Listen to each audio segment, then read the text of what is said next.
ശ്രീ മുഹമ്മദ് അഫ്സൽ, ഞാൻ പാർട്ടിയുടെ വെബ്സൈറ്റിൽ രക്തസാക്ഷികളുടെ പേരുകൾ അടയാളപ്പെടുത്തിയിരിക്കുന്ന പേജ് ഇങ്ങനെ വായിച്ചു പോവുകയായിരുന്നു. 2020 വരെയുള്ള സഖാവ് ഔഫ് അബ്ദുറഹ്മാൻ്റെ പേര് വരെ അതിലുണ്ട് എനിക്ക് കാണാൻ കഴിയുന്നത്. അതിലിങ്ങനെ താഴേക്ക് പോകുമ്പോൾ മുസ്ലിം ലീഗ് അക്രമികൾ കുത്തിക്കൊലപ്പെടുത്തി, RSSന്റെ ക്രിമിനൽ സംഘം വെട്ടിക്കൊലപ്പെടുത്തി, RSSന്റെ ക്രിമിനൽ സംഘം കുത്തിക്കൊലപ്പെടുത്തി, RSSന്റെ ക്രിമിനൽ സംഘം കുത്തിക്കൊലപ്പെടുത്തി, BJPയുടെ ക്രിമിനൽ സംഘം കുത്തിക്കൊലപ്പെടുത്തി, കോൺഗ്രസിന്റെ ഗുണ്ടാ സംഘം കുത്തിക്കൊലപ്പെടുത്തി, മുസ്ലിം ലീഗ് തീവ്രവാദി സംഘം ചവിട്ടിക്കൊലപ്പെടുത്തി. അങ്ങനെയാണ്. അതായത് രാഷ്ട്രീയ ആക്രമണങ്ങൾ ഉണ്ടാകുന്നു, അല്ലെങ്കിൽ ഏകപക്ഷീയമായ ആക്രമണങ്ങൾ ഉണ്ടാകുന്നു. അവിടെ എതിർ രാഷ്ട്രീയ പാർട്ടികളുടെ കൈകൾ കൊണ്ട് കൊല ചെയ്യപ്പെടുന്ന സഖാക്കന്മാരെ കമ്മ്യൂണിസ്റ്റുകൾ വിളിക്കുന്ന പേരാണ് രക്തസാക്ഷികൾ എന്ന്. എങ്ങനെയാണ് ഈ രണ്ടുപേർ നിങ്ങൾക്ക് രക്തസാക്ഷികളാകുന്നത്? ഇതിന് മറുപടി പറയുന്നതിന് മുമ്പ് ആദ്യം ഇതിൻ്റെ ഇൻട്രോയിൽ ബഹുമാനപ്പെട്ട അവതാരക കോടിയേരിയുടെ വാക്കുദ്ധരിച്ചുകൊണ്ടാണ് ഇവിടെ തുടക്കം കുറിച്ചത്. സഖാവ് കോടിയേരി ഇവിടെ അന്ന് ആ ഘട്ടത്തിൽ നടത്തിയ വാർത്താ സമ്മേളനത്തിൻ്റെ പൂർണ്ണ രൂപം, അല്ലെങ്കിൽ മാതൃഭൂമി ഓൺലൈൻ പത്രത്തിൽ ഉൾപ്പെടെ, ഓൺലൈൻ ചാനൽ ഉൾപ്പെടെ വന്നിട്ടുള്ള വാർത്ത കൃത്യമായി ഒന്ന് പറയുന്നതിന് വേണ്ടി തയ്യാറാവണം. ഇതിപ്പോൾ എൻ്റെ പക്കലിൽ അന്ന് പറഞ്ഞ കോടിയേരി പറഞ്ഞ കാര്യം കൃത്യമായി എൻ്റെ കയ്യിലുണ്ട്. പറയുന്ന കാര്യങ്ങൾ ഇങ്ങനെയാണ്: കഴിഞ്ഞ ദിവസമുണ്ടായ ബോംബ് സ്ഫോടനവുമായി CPMന് ബന്ധമില്ലെന്ന് സംസ്ഥാന സെക്രട്ടറി കോടിയേരി ബാലകൃഷ്ണൻ, അതായത് മാതൃഭൂമി ഓൺലൈൻ വാർത്ത വന്ന കാര്യത്തെ സംബന്ധിച്ചാണ് പറയുന്നത്. പാർട്ടി വിരുദ്ധ പ്രചാരവേലക്കായി സംഭവം ഉപയോഗിക്കുന്നുണ്ട്. സ്ഫോടനത്തെക്കുറിച്ച് സമഗ്ര അന്വേഷണം നടത്തണമെന്നും അദ്ദേഹം ആവശ്യപ്പെട്ടു. പാർട്ടിയുടെ അറിവോ സമ്മതമോ സംഭവത്തിന് പിന്നിലില്ല. കുറച്ച് നാളായി സംഘർഷം നിലനിൽക്കുന്ന പ്രദേശത്താണ് സ്ഫോടനമുണ്ടായത്. വിനോദൻ എന്ന CPIM പ്രവർത്തകനെ അടുത്തിടെ BJP പ്രവർത്തകൻ ഇവിടെ വെച്ച് ബോംബെറിഞ്ഞു കൊന്നിരുന്നു. മറ്റൊരു CPM പ്രവർത്തകന് നേരെയും വധശ്രമം നടന്നു. ഇതേ തുടർന്ന് പോലീസ് നിരീക്ഷണം ഏർപ്പെടുത്തിയിട്ടുള്ള സ്ഥലത്താണ് സ്ഫോടനം നടന്നത്. ഇത് ദുരൂഹമാണ്. സമഗ്രമായ അന്വേഷണം നടത്തണം എന്നതാണ് കോടിയേരി സൂചിപ്പിച്ചു വെച്ചിട്ടുള്ളത്. ഈ കാര്യത്തിനകത്ത് ഇവിടെ എനിക്ക് സൂചിപ്പിച്ചു വെക്കാനുള്ളത്, പാനൂർ ഈ ചെറ്റക്കണ്ടി എന്ന് പറയുന്ന പ്രദേശത്ത് 2015 ജൂൺ മാസം 5-ാം തീയതിയാണ് സ്ഫോടനത്തിൽ സഖാക്കൾ ഷൈജുവും സുബീഷും കൊല്ലപ്പെടുന്നത്. ഈ 2015 ജൂൺ മാസം 5-ാം തീയതി കൊല്ലപ്പെടുന്നതിന് മുമ്പ് ആ പൊയിലൂർ പ്രദേശങ്ങളിൽ ആരാണ് ആക്രമണത്തിന് നേതൃത്വം കൊടുത്തത്, എന്തിൻ്റെ ഭാഗമായിട്ടാണ് ഇവർ കൊല്ലപ്പെട്ടിട്ടുള്ളത് എന്ന് ജനങ്ങൾക്ക് ബോധ്യപ്പെടും. അവിടെ CPIMന്റെ നിരവധി പ്രവർത്തകർക്ക് നേരെയാണ് RSS ആക്രമണം അഴിച്ചുവിട്ടിട്ടുള്ളത്. ആ കാലയളവിലാണ് RSSന്റെ സംഘപരിവാരത്തിന്റെ നിരവധി പ്രവർത്തകന്മാർ CPMുമായി ബന്ധപ്പെട്ട് പ്രവർത്തിക്കുന്നതിന് വേണ്ടി തീരുമാനിച്ചിട്ടുള്ളത്.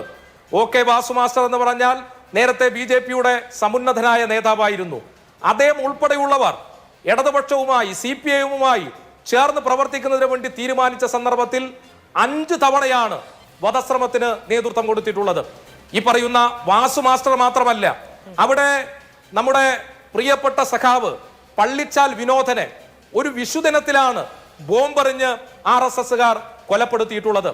2002 ആ പൊയിലൂർ എന്ന് പറയുന്ന പ്രദേശം RSSന് നല്ല സ്വാധീനമുള്ള ഇടമാണ്. അവിടെ ഈ പറയുന്ന വിധത്തിൽ 2 പേർ സ്ഫോടനത്തിൽ കൊല്ലപ്പെട്ടിട്ടുണ്ട്. അതുമാത്രമല്ല, അവിടെ ഈ പറയുന്ന വിധത്തിൽ ഒരു തൊഴിലുറപ്പ് തൊഴിലാളി ജോലി ചെയ്യുന്നതിനിടയിൽ സ്ഫോടനത്തിൽ പരിക്ക് പറ്റി കൈക്കും അതോടൊപ്പം കണ്ണിനും പരിക്ക് പറ്റുന്ന സ്ഥിതിവിശേഷം ഉണ്ടായിട്ടുണ്ട്.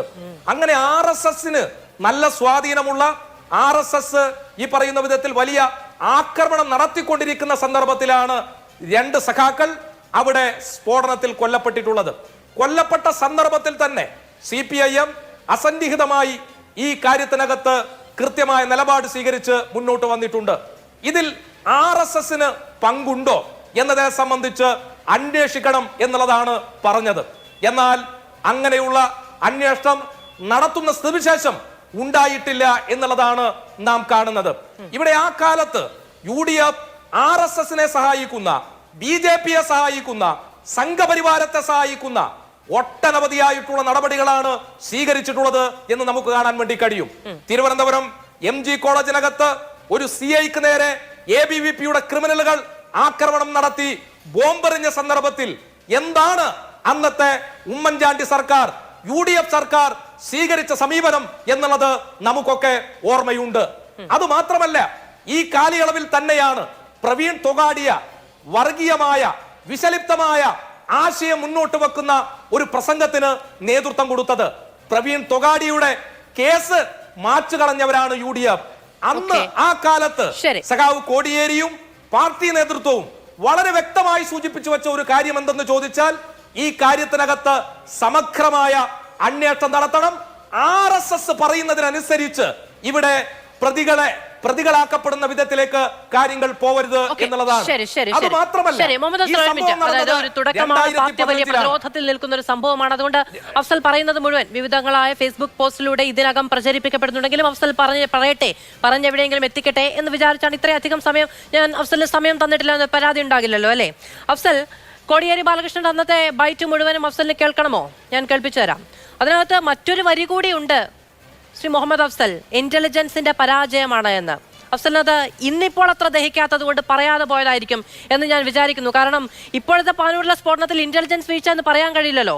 അന്നത്തെ സ്ഫോടനത്തിൽ ഇന്റലിജൻസ് വീഴ്ചയുണ്ടെങ്കിൽ ഇന്നത്തെ സ്ഫോടനത്തിലും ഇന്റലിജൻസ് വീഴ്ച ഉണ്ടാകണം സ്വാഭാവികമായി, അല്ലെ? പക്ഷെ ഇന്ന് പറയാൻ പറ്റില്ല. ഞാൻ ആ ധർമ്മസങ്കടം മനസ്സിലാക്കുന്നുണ്ട്. അഫ്സൽ, ഈ കോടിയേരി ബാലകൃഷ്ണന്റെ മുഴുവൻ വാർത്ത വായിച്ചതിലൂടെ അഫ്സൽ എന്താണ് വെളിവാക്കാൻ ഉദ്ദേശിച്ചത്? പാർട്ടിയുമായി ബന്ധമില്ല, പാർട്ടിക്ക് ബന്ധമില്ല, പാർട്ടിയുടെ അറിവില്ല, പാർട്ടിയുടെ ഒത്താശയില്ല എന്ന് കോടിയേരി ബാലകൃഷ്ണൻ പറഞ്ഞു. അത് തന്നെയാണ് ഞാൻ ഇപ്പോഴും പറയുന്നത്. അത് മുഴുവൻ പറഞ്ഞതിലൂടെ ഞാൻ പറഞ്ഞതിന് ഘടകവിരുദ്ധമായോ, ഞാൻ പറഞ്ഞതിലേറെയോ കോടിയേരി ബാലകൃഷ്ണൻ പറഞ്ഞ എന്തെങ്കിലും ഒരു കാര്യം അങ്ങ് സൂചിപ്പിക്കാൻ ഉദ്ദേശിച്ചോ? അതിനെ സംബന്ധിച്ച് കൃത്യമായ അന്വേഷണം നടത്തണം.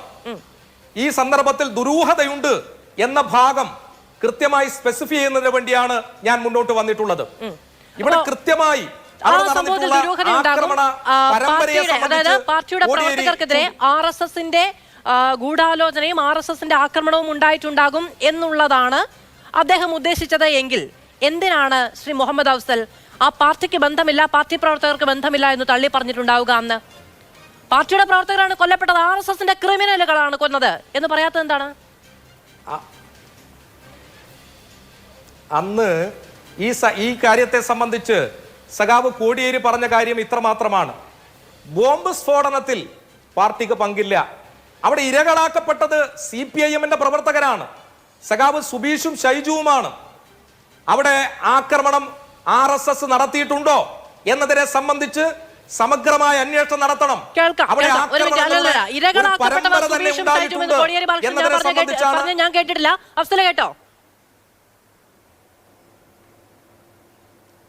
സഖാവ് കോടിയേരി പറഞ്ഞ കാര്യങ്ങളെ സംബന്ധിച്ച് ഇവിടെ ഈ പറയുന്ന നമ്മൾ വരികൾക്കിടയിലൂടെ വായിച്ചു കഴിഞ്ഞാൽ എന്താണ് പറഞ്ഞത്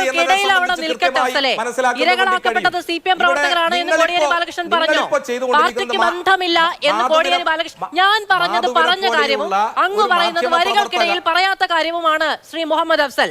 ഇരകളാക്കപ്പെട്ടത് പാർട്ടി പ്രവർത്തകരാണെന്ന് കോടിയേരി ബാലകൃഷ്ണൻ പറഞ്ഞു. അങ്ങ് പറഞ്ഞു എന്ന് പറഞ്ഞാൽ എനിക്ക് തർക്കമില്ല.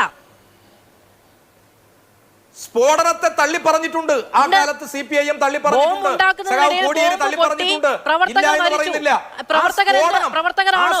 പ്രവർത്തകരാണോ എന്ന് ചോദിച്ചപ്പോൾ ഞങ്ങൾക്ക് ഒരു ബന്ധവുമില്ല എന്ന് പറഞ്ഞാൽ വരികൾക്കിടയിലൂടെ ഞാനും